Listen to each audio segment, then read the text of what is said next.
సంవత్సరాల నుండి టీఆర్ఎస్ ప్రభుత్వం తెలంగాణలో ఏర్పడి 10 సంవత్సరాలు వాళ్ళ సొంత కుటుంబ పాలన ఏర్పాటు చేసి అప్పుడు మొత్తం ఈ రాష్ట్రాన్ని అప్పుల కుప్పగా మార్చినటువంటి తెలంగాణ రాష్ట్ర పార్టీ ఈరోజు భారతీయ జనతా పార్టీ బీసీల గురించి కొట్లాడుతుందని చెప్పి తెలుసుకొని బీసీలు బీజేపీ వైపు చూస్తున్నారనేటువంటి ఒక ఉద్దేశంతో నేడు హైదరాబాద్లో బహిరంగ సభలు ఏర్పాటు చేసి బీసీలకు మేము అండగా ఉంటామని చెప్తున్నటువంటి ఈ యొక్క కల్వకుంట్ల కచరా సర్కార్కు కల్వకుంట్ల ప్రభుత్వానికి మన పార్టీకి ఈ యొక్క భారతీయ జనతా పార్టీ ప్రశ్నిస్తుంది.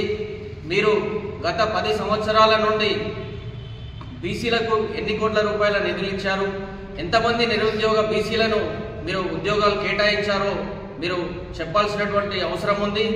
ఈ యొక్క భారతీయ జనతా పార్టీ బీసీలకు అండగా ఉంటుంది. భారతీయ జనతా పార్టీ దేశంలో కానీ రాష్ట్రంలో కానీ అటు ప్రధానమంత్రి నరేంద్ర మోడీ గారు బీసీలకు 27 మంది కేంద్ర మంత్రులను చేసినటువంటి ఘనత భారతీయ జనతా పార్టీది. అదేవిధంగా ఎంతోమందికి ఉపాధి కల్పిస్తూ వారందరికీ కూడా కేంద్ర ప్రభుత్వ పథకాలను సామాన్యులకు కూడా చేరవేస్తున్నటువంటి పార్టీ కేంద్ర ప్రభుత్వం భారతీయ జనతా పార్టీ. కాబట్టి ఈ యొక్క తెలంగాణ భారతీయ జనతా పార్టీ ఓబీసీ పక్షాన డిమాండ్ చేస్తున్నాం. తెలంగాణ గవర్నమెంట్ రేవంత్ రెడ్డి సర్కార్ వెంటనే బీసీలకు చెందాల్సినటువంటి ప్రతి ఒక్కటి హామీలను అమలు చేయాలని డిమాండ్ చేస్తున్నాం. ఒకవేళ డిమాండ్ను కనుక అమలు చేయకపోతే గ్రామం నుండి ప్రతి యువకులను కూడా అందరినీ చైతన్యపరిచి ఈ యొక్క ఉద్యమాన్ని ఉధృతం చేస్తామని భారతీయ జనతా పార్టీ మెదక్ జిల్లా పక్షాన డిమాండ్ చేస్తున్నాం. భారత్ మాతాకి బీసీలకు ఇస్తున్నటువంటి 42% వెంటనే అమలు చేయాలి. అదేవిధంగా మత్స్యకారులకు 2 లక్షల రుణ సదుపాయం కలిగిస్తామని చెప్పారు.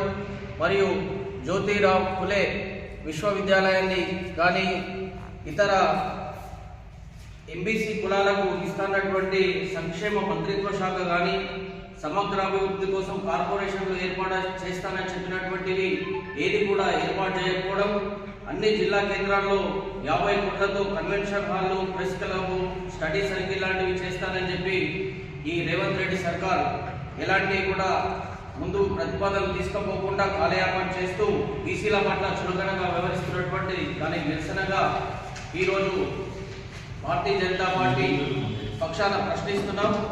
మరియు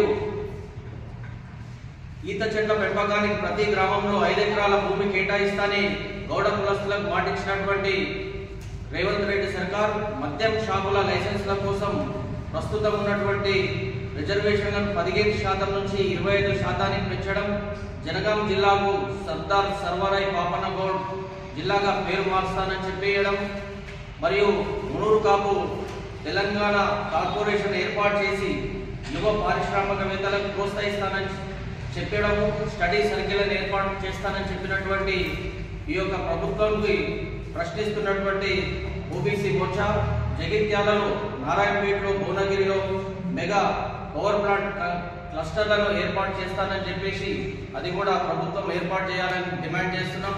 పద్మశాలీలకు పవర్ ల్యాంప్స్ మరియు పరికరాలపై 50%, 90% సబ్సిడీ ఇస్తానని చెప్పారు. విశ్వకర్మ వాళ్ళకు మంగళి, స్వర్ణకారి, కమ్మరి, వడ్రంగులు, కుమ్మరులకు 90% సబ్సిడీతో టూల్ కిట్లు ఇస్తానని చెప్పినటువంటి కాంగ్రెస్ ప్రభుత్వం పట్టణ ప్రాంతాల్లో షాపులకు ఏర్పాటు భూమి కూడా ఇస్తానని చెప్పింది. కాబట్టి వీటన్నిటిని కూడా అమలు చేయాలని కోరుతున్నాం. రజక యువతకు పట్టణాల్లో ల్యాండ్రోమ్ మెటల్స్ ఏర్పాటు చేసేందుకు 10 లక్షల రూపాయలు రాష్ట్ర వ్యాప్తంగా దోపిఘాట్ల ఆధునీకరణ కోసం ఈ యొక్క కాంగ్రెస్ ప్రభుత్వం వెంటనే కృషి చేయాలని, మరియు